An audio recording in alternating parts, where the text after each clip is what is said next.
पहिला कस्तो दुःख गरिन्थ्यो, कस्तो थियो हाम्रो पालामा चलन भनेर यसो सम्झना लाएर भन्न मन लागेको। हजुर नमस्कार है सबैजनालाई।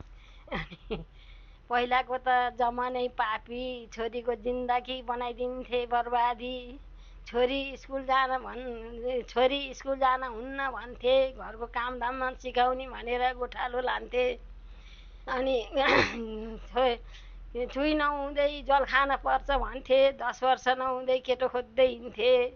10 वर्ष नहुँदै केटो खोज्दै हिँड्ने, जस्तो पायो त्यस्तैलाई दिने। अनि 10-11 वर्षमा जाऊ घर भन्थे। राम्रोसँग घर खाऊ है छोरी भनेर सम्झाउँथे। 10-11 वर्षको आर्काको घरमा, हरे भगवान् कस्तो छोरीको घरमा। अनि 2 घन्टाभन्दा सुत्न पाइँथेन। आँटो र ढेँडोभन्दा अरू केही नै खाइँथेन। 2 बजे उठी ढिकी र जाँतो, गरुङको जाँतो फुक्लिन्थ्यो हातो। ढुङ्गा धान कुट्थेँ मैले ढोकामा ढुङ्गा बोकेर, जाँतो घिसार्थेँ मैले जुरुक्क उठेर। 4 बजे उठी पानी लिन जाने, कुर्न पर्थ्यो कहाँ पाइन्थ्यो र पानी। 2 खेप पानी घरमा दिएर जानु पर्थ्यो हाँसिना औलोली बोकेर।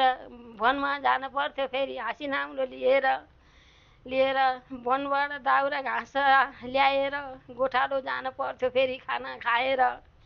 धेरै थिए वस्तु र गाई बस्तु डिया, ओहो म त त्यतिखेर सानै पो थिएँ।